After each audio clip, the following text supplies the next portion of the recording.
Well, this is going to be a special one. Today I have in the podcast Jose Fleming, who, full disclosure, is my broker. And the cool part is I get to beat you up and you're still going to be my broker. I'm ready for it, yeah. You're ready for it. That's good. I've always admired you. From the moment that I met you, I thought you were an incredibly sharp guy, and you were very young. You're younger than me, which at the time I was very young in the industry. We're talking almost 10 years ago. And your story is one of the most compelling stories of success in the real estate industry that I've come across. The reason being, you became a broker at a very young age. You started a very successful company. It grew kind of beyond sort of what you were able to handle. It morphed into one of the national brokerages, and now you're on you're 34? 34, yeah. You're 34 and you're in your third successful brokerage, which is incredible. Tell me a little bit about your story. When did you initially become a broker, that first company, and sort of how did we get to where we're at now? Okay, well, 2008, or actually 2003 is when I initially got licensed, and at the age of 18. And my father was in real estate before, of course, before I was. So I was going to school at the time, and he was kind of like, hey, listen, just because you're going to school doesn't necessarily mean you don't have to have a job. So I figured, I'm like, well, I like his schedule, and it seems pretty convenient being an agent, so I decided to get my license. And then in 2007 is when I actually got my broker's license. So relatively quick, per se, in the business. Of course, you know that it's like you have to be licensed for 2 years before you can get your broker's license, but at the time when I got my broker's license, there was more of a need to get it, just because of the position that I was in. As far as wanting to get a brokerage started and forming one, I needed to get licensed as a broker, so that's kind of the path I took. And that first company, what was the name of that company? That was 5-Star Realty. 5-Star Realty, and you had one office? Yes, initially I had one office, but by the time I was all said and done, I had 3 different office locations. And how many agents? About 175. Oh, wow. Yeah. And what happened with 5-Star? Okay, so as a broker, it's funny because when you start a business, it becomes your project, and you feel like, you kind of have control of the situation. So I had the brokerage, I was hiring agents, I had a unique value proposition that I would offer them, and they would come work for me, or we'd work together. And what happened was, it got to a point where I kind of grew to a certain point, and I felt like either one of 2 things had to happen. I either had to get more support staff and relinquish more of my duties and delegate, which is very hard because when you're starting a business, you feel like, okay, well, this is the way I specifically want it. I've got a bit of OCD, so this is exactly the way I want it, and I don't know if anyone that I pass it along to is going to do it exactly the way I want it done. So it kind of, I was at the breaking point. So I said I either need systems, structure, or I need to hire at least 4 additional people to be on staff.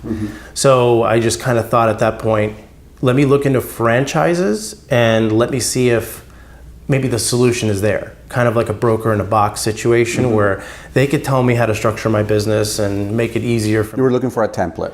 There you go, exactly. I would say perfect template. And so then that evolved, you got bought out, your offices were bought out? Yes. So when I was looking through the franchise process, I found a franchise that seemed pretty large, and it seemed it was growing at a rapid rate. But its territories were already owned by another broker, and they couldn't really cannibalize the territory with another brokerage under the same brand.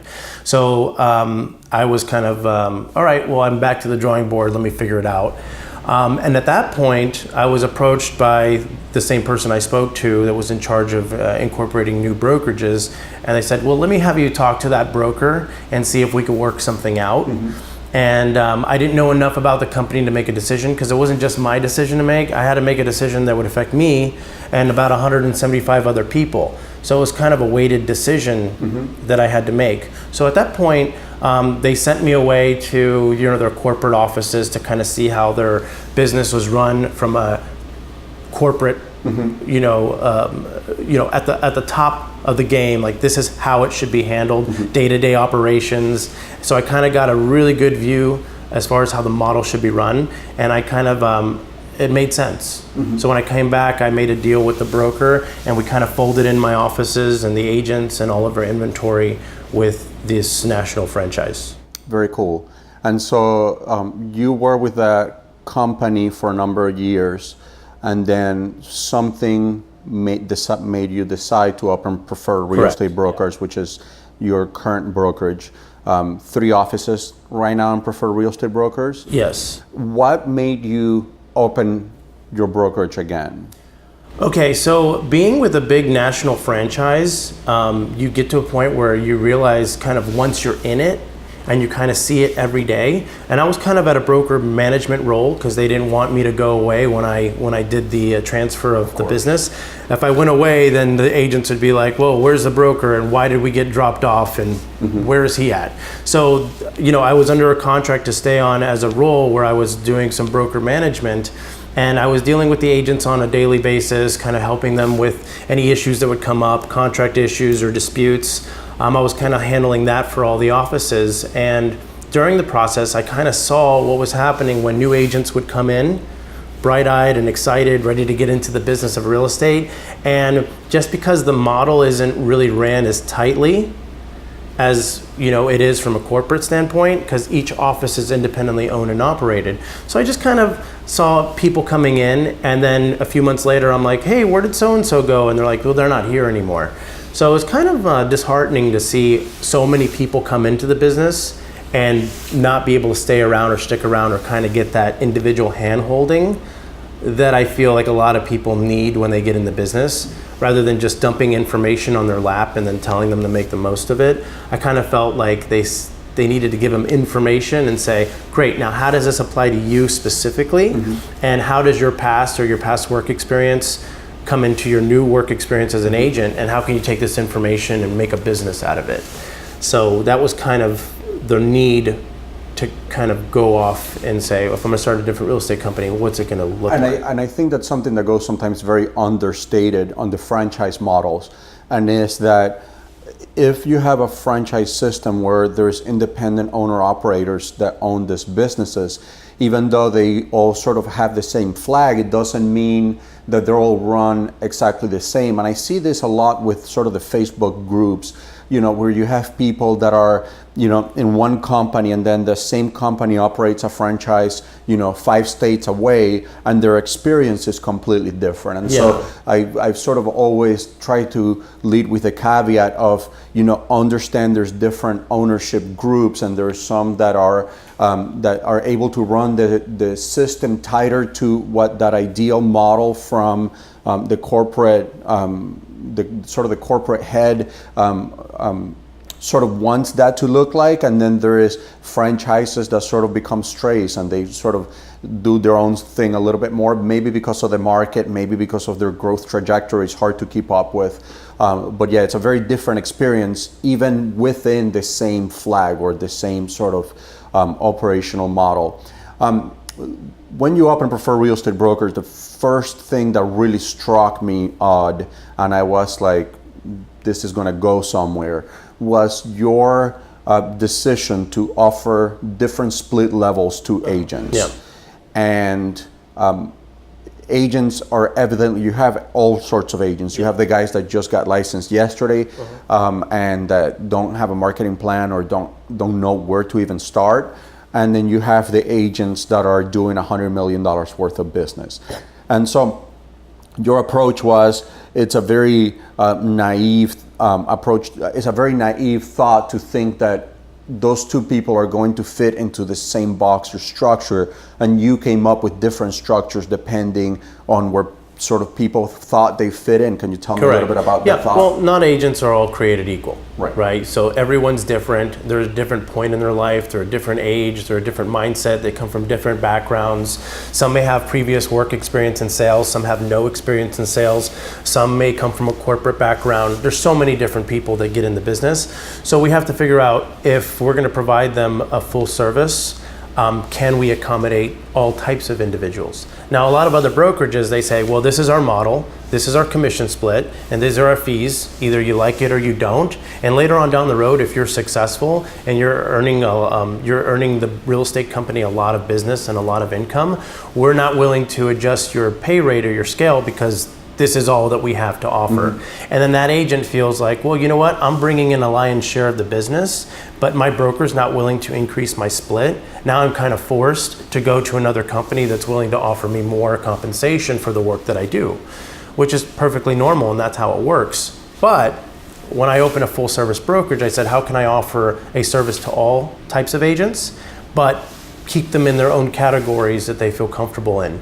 So we have a beginning program for beginner agents or agents that are trying to really ramp up their business again. Maybe they did well in sales a few years ago and then life happened, now they're back into it. So that's like an 80-20 program where they keep 80% of their commission, but we give them the red carpet treatment. So we provide them all the resources they could possibly want. Or what I did is I call him an excuse eliminator.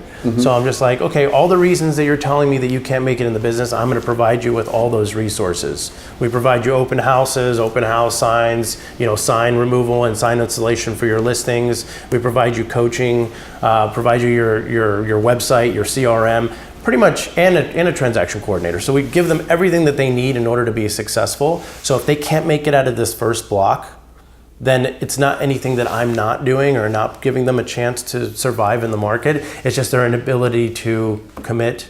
And a huge important thing you didn't mention was the monthly fee.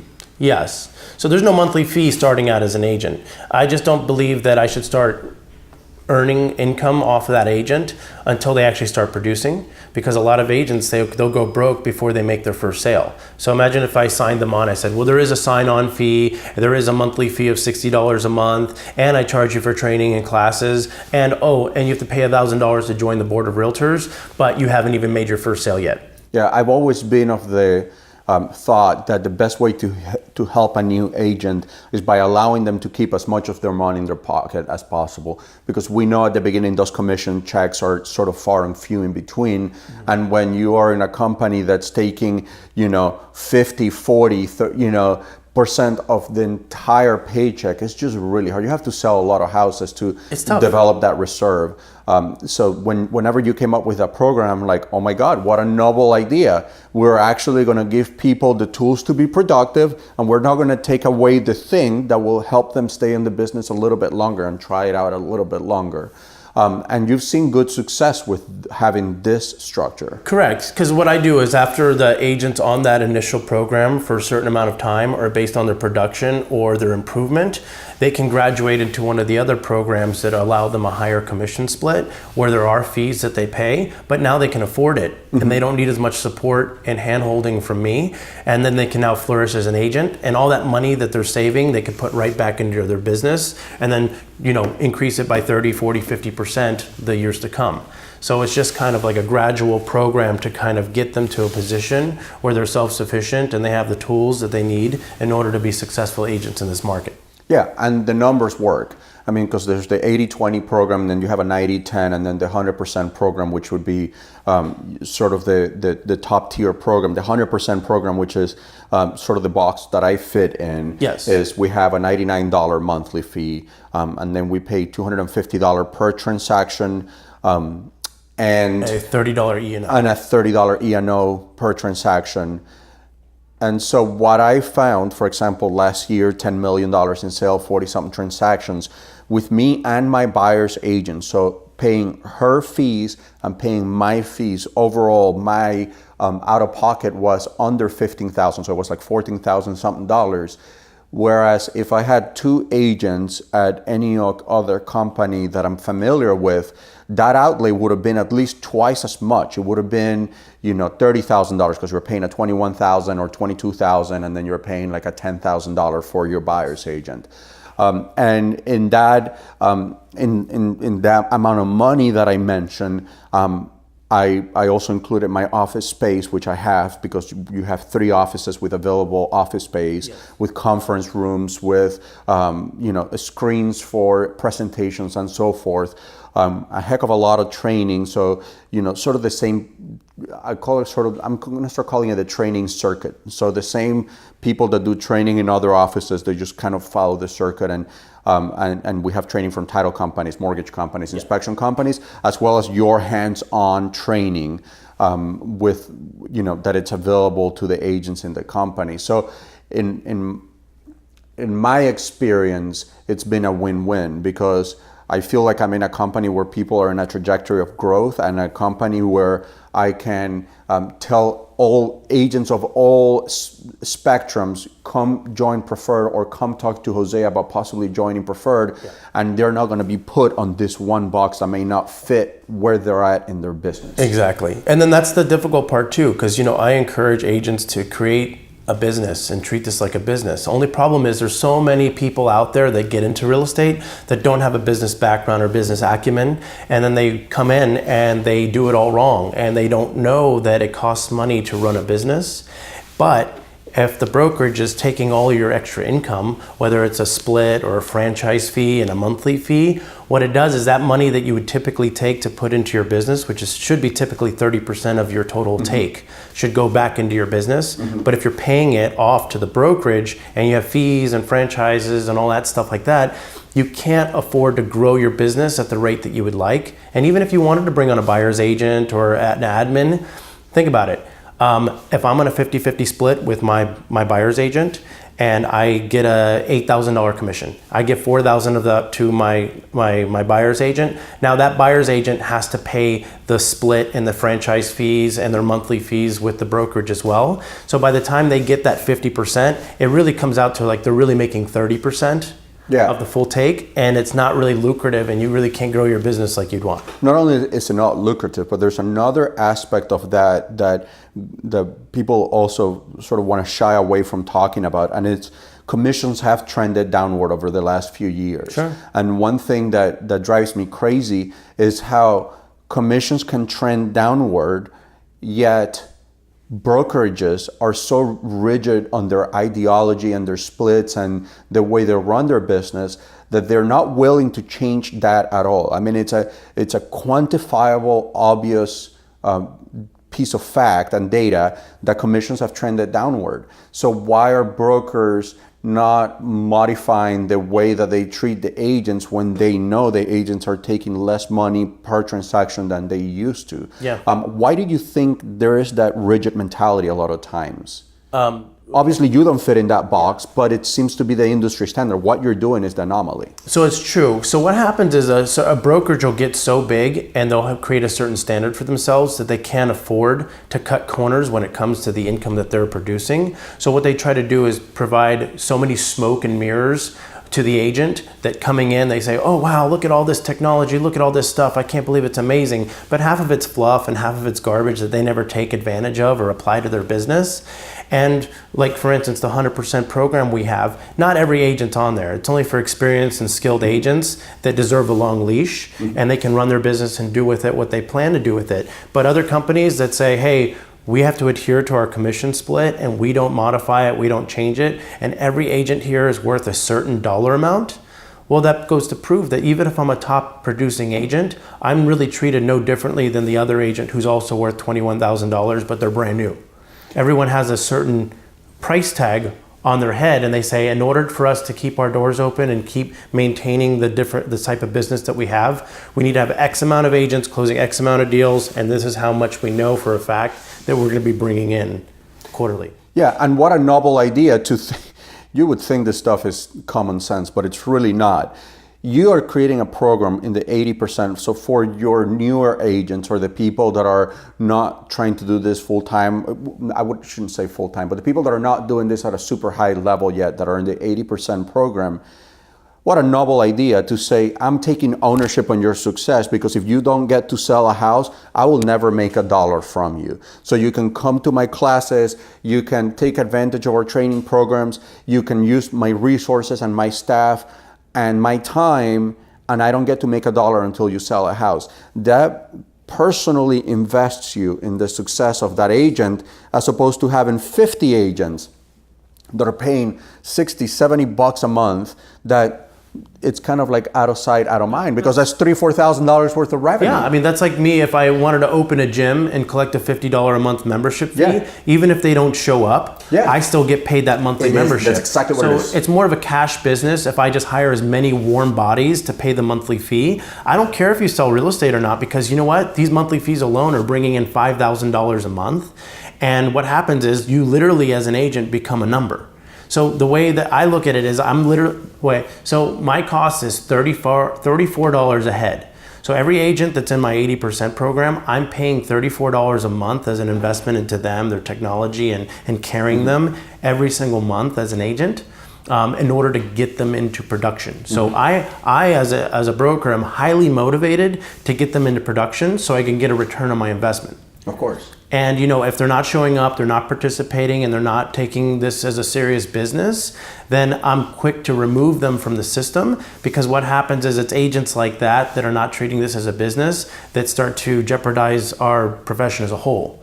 So I want to make sure that if you're here to sell real estate and you're serious about selling real estate, that you show up, you partake in the training and the coaching, and you're willing to give the effort to make this a career. But if you're just a dabbler, I usually spend the most time and effort and on those individuals, because those are the people calling me on Saturday asking me how to fill out a purchase contract, and I hadn't seen them in one training class. I can't afford to run my business that way, so I run it very clean, and I want to make sure that most of the agents that are here are producing agents, and then they're going to put in their end of their time commitment into the business, and then I'll meet them halfway. Another thing that you do that I really like is you're cheap to a fault, and I don't mean that in a bad way. You just run your business very frugal. You don't spend money where it doesn't need to be spent, and so your staff is sort of minimal to what's required for the amount of agents and transactions that you have. And so you will hire as you need, but your staff stays sort of like on a need-to basis. And one thing that I don't like is when companies start hiring all this other staff that's obviously getting paid from those agent splits. But the purpose of the staff is not to help the agents that are there producing, paying for those salaries. Correct. The purpose of the staff is to go out and recruit more warm bodies so that they get more of that monthly fee, so that they hopefully can get a bunch of new agents.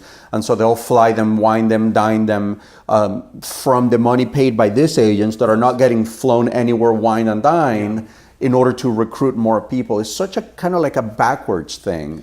Yeah, it is. It's kind of like the way that a virus multiplies, you know, out in nature. It's just like it grows and grows and grows. And what you want is you want to have a symbiotic relationship that where one part feeds the other, or they grow together.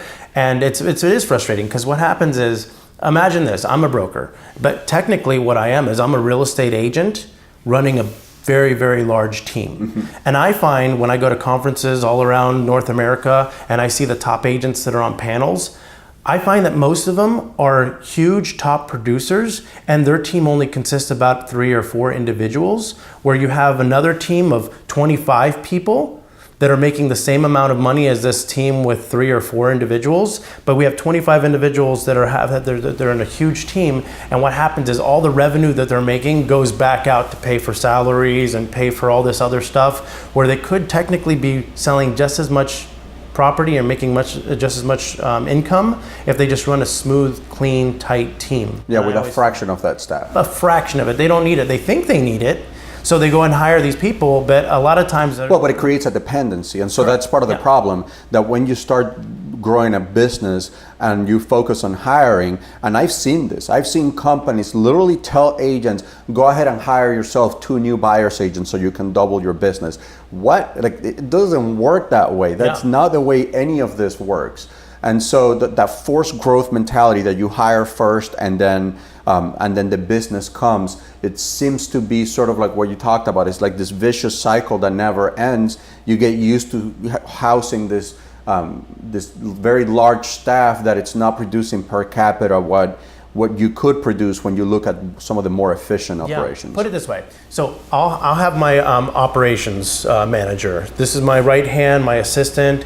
Jennifer, she does a great job for me. But the thing is, I know that her plate is full, and that from the second she comes in to the second she leaves, her day is she already knows that every second of her day is going to be used up. Now, if I just decide to hire additional staff just because I think I need it or whatever, then what happens is, yes, it'll take away maybe a quarter of her workload onto someone else. But then if I'm not replacing a quarter of that workload with something else, then what happens is that'll just allow more time for other staff to start doing other things independently rather than focusing 100% of their time on the business. And now they have a little bit more free time for this and that. And then as I hire more individuals, then it becomes a very lax environment because now there's more leverage on each individual. So what you have to do is you have to give somebody as much business as they could possibly handle until it starts to overflow. And then once it overflows, then you hire another bucket to catch the overflow. And I strongly believe that's how anybody should hire versus like, you can't handle anymore? You sure? Okay, let me get somebody else to support you. Very good. Yeah, and I think that's what makes you so successful. You have changed your approach on this time after time. You're always willing to listen to input from people, and you are very open-minded about this stuff. This will definitely not be the last time that we do a podcast together. I think a lot of people will get a lot of good information out of it. But one thing that I do want to say is, if you have any questions about the way you operate, the way that you run your business, you're also a very reachable person. So if you look up Jose Fleming in social media, just Google the guy. His cell phone is pretty much everywhere. You can talk to him about this stuff. Yeah, I'm online. Anybody can find me. Facebook, Preferred Real Estate Brokers, but I'm always available. I'm usually in one of the offices. So, you make my job a lot easier having agents like yourself. Yep. If I could clone you and make 10 more of you, that'd be an ideal situation. Just because here's the most important thing. You make it a point to learn the business, know what's happening, what's changing, and what's going to affect your bottom line. And by you always learning, then you're always ahead of the curve and you know what to look for and how to adjust your business to it, versus a majority of the other agents that just kind of let things happen. Yeah. So as long as you're ahead of the curve, you're always going to be okay in our market, regardless of what happens. Yep. So thanks for having me. Thank you so much. Hey man, thank you.